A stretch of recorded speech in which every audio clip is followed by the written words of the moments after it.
Non, simplement, là je prends un témoin, bien entendu, la motion est motivée par mes collègues qui ont assisté en même temps que moi au CDEN de B, avec lesquels nous sommes opposés fermement, je précise, en était quelques-uns, et les politiques, et les syndicalistes, et les parents d'élèves ont voté donc en minorité la décision du CDEN du Nord, de B, par rapport à notamment, alors, on parle de moratoire parce qu'en année électorale, en vieux syndicaliste, nous avons souvent négocié avec le recteur et les inspecteurs d'académie des moratoires. Et souvent, nous avons obtenu donc le gel des suppressions, notamment dans ces années charnières.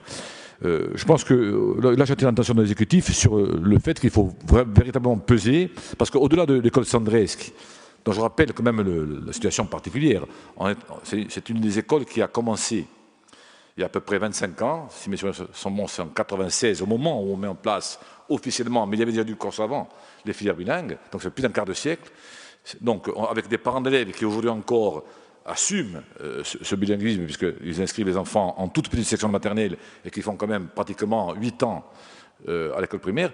Et cette année, il y a une suppression de postes programmés en CM2. Donc la dernière année, avant le basculement au collège. Ça, pour nous, je le dis ici, on l'a dit en CDN, c'est inacceptable. Par principe, pourquoi? Parce que c'est un très mauvais message en direction de la société, de Corse en général. D'autant que, tout à l'heure, le président ne m'a pas répondu, j'étais un peu vexé par rapport à mon intervention sur cette PER. Il y avait quand même, je parlais quand même de 30 millions, et il y avait donc un effort considérable qui a été mené par la collectivité depuis des années, y compris avant l'ère nationaliste, et avec une accentuation de cette aide durant, donc depuis 2015. Je crois qu'on ne peut pas aujourd'hui accepter de voir sur une gestion comptable sympathique d'un inspecteur d'académie, voir les postes tomber avec une espèce de calcul de réorganisation qui ne tient pas compte des cursus, qui interrompt des cursus et qui casse carrément une dynamique dans une école. Ça, pour nous, ce n'est pas acceptable. Donc, je ne vais pas m'étendre longtemps sur Sandres, parce qu'il y a d'autres écoles. Et je parle souvent, j'ai parlé aussi le jour du rural, en général, de Cervione aussi. Il y a quelqu'un qui m'avait rappelé que justement c'était aussi une préoccupation parce que ce sont des écoles où on engage des processus pédagogiques importants en matière de langue corse. Donc tout ceci pour vous dire que nous on a déposé avec bien entendu le souhait de voir tout le monde bien sûr soutenir, mais au-delà on voudrait que l'exécutif à un moment donné pèse parce que je le répète, le conseil académique territorial, article 11 de la convention signée en 2016 par le préfet Smerch, le président Simeone et le recteur de l'époque, oui, non, à l'époque c'était lui, c'est pas le préfet, c'est les mêmes.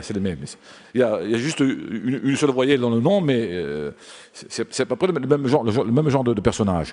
Donc, on avait signé avec des grincements dedans, je me rappelle le jour, puisqu'il y avait aussi le président Talamoni, le préfet avait mis plus ou moins en cause le fondement même de nos articles de la Convention, qui posait des objectifs très clairs en termes de généralisation de l'enseignement du Corse, et aussi qui avançait, mettait un pied dans la porte au niveau de l'enseignement immersif. Donc aujourd'hui, on est encore 40 ans après, moi je me rappelle l'école normale il y a plus de 40 ans, où on essayait justement d'entrer avec le Corse dans les écoles. Aujourd'hui, on est encore à négocier pied à pied sur la suppression de postes. Ça, j'ai dit, je veux dire, moi, pas que je n'arrive pas à comprendre, j'aime bien ce type de conflit parce qu'à un moment donné, ce n'est pas une classe qu'on supprime, ce n'est pas un institut qu'on déplace, c'est carrément mon idéal sur lequel on met les pieds. Je veux dire, c'est clair et net, et je crois qu'on est tous dans le même cas. Donc, nous, cette suppression de postes d'enseignants bilingues à l'école Sandreschi, ça entraîne une rupture dans la continuité pédagogique. C'est aussi un mauvais signal pour le collège qui est bassin de recrutement. Et bien entendu, donc pour nous, l'Assemblée de Corse doit, bien entendu, encore une fois, proclamer, on dira comme ça, réaffirmer son soutien conditionnel au maintien et au développement des filières, et bilingues et immersives, parce qu'il va falloir qu'on pousse là aussi, et dans l'enseignement public, je précise. Il va falloir aussi amener l'État et le rectorat à discuter pied à pied. Pourquoi? Tout à l'heure, j'évoquais l'article 11 de la Convention qu'on a élaboré avec, et je rends hommage ici à Bernard Ferrare et à Pascal Ottave qui ont travaillé sur cette Convention.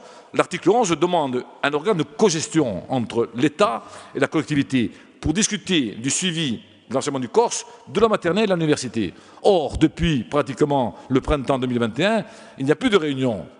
Et donc, ils ont libre cours, ils font ce qu'ils veulent. Donc, à un moment donné, il faut leur dire, allez, pianta d'aiguille et discuter.